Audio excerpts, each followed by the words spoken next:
Si Undersecretary Claire Castro, ang Palace Press Officer, Presidential Communications Office, PCO, makakapuso. Yusek, magandang umaga. Si Joel Siweng po ito. Good morning, ma'am.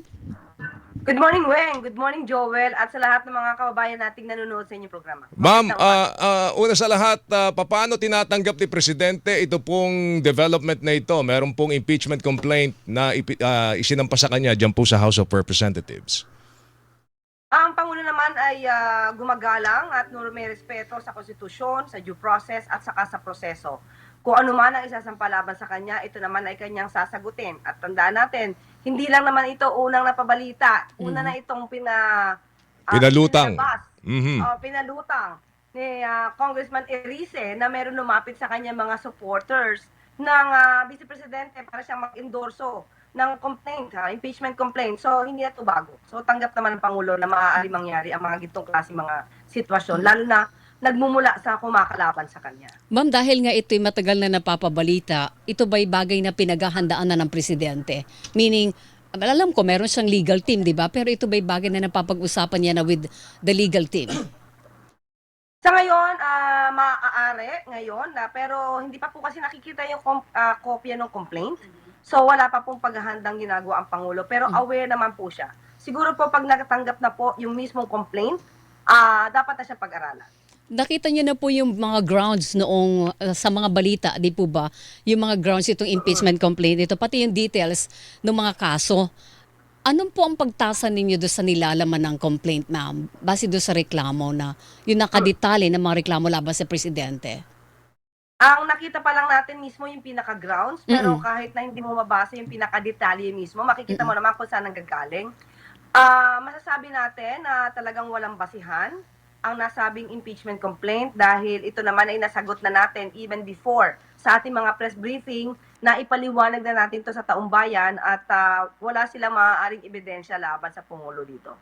So, maaari po kaagad na sana ang kapanalangin natin ay madismiss agad dito dahil nakikita po natin na wala talagang basihan. Mag-hands off po ba ang Presidente dito? Natanong ko lang yun dahil alam naman natin na malakas yung clout ng Presidente sa House of Representatives na majority doon ay kaalyado po niya politically.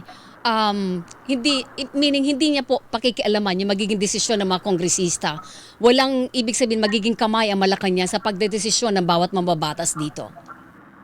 Katulad na sinabi natin na kahit sa anong pagkakataon, ang Pangulo naman po ay sumusunod sa proseso.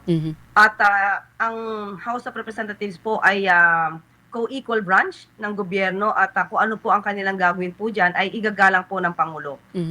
Ang tanging lamang pong gagawin ng Pangulo dito ay patunayan sa taong bayan na ang mga ibinibintang sa kanya ay walang basihan at ang Pangulo ay kumikilos at gumagalaw at umaaksyon base lamang po sa konstitusyon at sa batas. Ito pong impeachment ay kinakailangan din daw dumaan sa Committee on Rules na pinamumunuan po ng ating majority leader, si Congressman Sandro Marcos. Ewan ko ma'am, meron bang nag-uusap naman yung mag-ama siguro at ewan ko kung napag-usapan na po nila ito, no ma'am. Paano kaya magiging trato rito considering na si Congressman Sandro Marcos ang chairman po ng Committee on Rules? Katulad ng sinabi natin, kahit sa anong sitwasyon, wala pong kaalyado, walang kamag-anak, walang kaibigan. Kung ano pong dapat na gawin ni Congressman Sandro, dapat niya pong tuparin kung anong sinasaad ng batas at kung ano ang kanyang mandato. Okay, So kahit ito'y kanyang ama, gampanan niya po ang kanyang trabaho. Yan naman din po ang gusto ng Pangulo. Kung ano ang dapat na naaayon sa batas, hindi po makikialam ang Pangulo. Gampanan po niya ang trabaho niya. Ma'am, kahapon nabanggit ninyo si Congressman, si Pusong Pinoy Party List Representative Nisay na nag-endorse nito ay isa doon sa nabanggit na kontratista. Kontratista, di po ba? May nakikita ba kayong motive behind sa likod ng kanyang pag-endorso nito?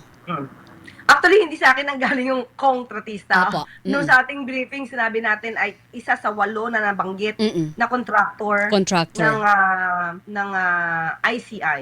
So kung may kinalaman po ang issue na ito, nasa kanya na po yan. Yun lamang po kasi ang nasa news, kaya po natin nabanggit. Ang mahalaga din po malaman ng taong bayan ay ano man ang kahinatnan ng impeachment process na ito, maging full-blown proceeding man ito, hindi maaabala ang trabaho ng gobyerno. Opo, yan din po ang pahiwatig natin kahapon. Kahit ano pa po ang mangyari po dito, hindi po maaantala ang mga programa ng Pangulo. Tuloy-tuloy po magtatrabaho ang Pangulo kahit po may mga ganitong klaseng issues. At asahan po nila, katulad nga po kahapon, habang ito ay sinasampa, ang Pangulo po ay talagang siksik ang schedule kahapon. Ang dami po niyang pinuntahan, nandiyan po Antique at Negros Occidental. At napakita po ng Pangulo ang mga maaari pa niyang itulong ng pamahalaan na to, maitutulong sa ating mga kababayan. Ma'am Pasensya na itatanong ko lang po ito kasi parang elephant in the room talaga ito eh. Paulit-ulit lang po nauungkat yung drug addiction issue sa presidente. Finally, ito yung naging subject ng impeachment complaint.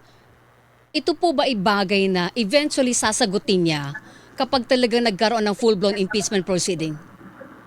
Nasagot niya na po ito before pa. Bago pa nagkaroon ng eleksyon.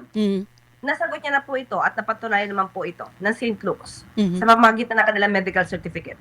So, wala na pong bago po dito. So, kung ano po yung nasagot ng dati ng Pangulo, yun na rin po ang kanyang sagot. Oh, hindi na kailangan sumailalim pa ng panibagong test ng presidente kung ano yung dati na ipresenta, yun na lang din ang iharap sa Congress. And that would be Hindi it. po yan kasi, hindi po yan nasagot. Kasi Opo. kailangan sila po ang magpatunay kung ano po ang sinasabi nila ng pagbibintang at hindi po ang Pangulo ang dapat magbintang dyan. Dahil napatunayan niya na po ito even before pa. Kumbaga yung burden of proof na doon sa nag-allege o nagbibintang. Tama po, Ma'am Weng. Alright. Yusek Claire, salamat sa oras. Ma'am, thank you. Thank Good you, morning ma'am. po.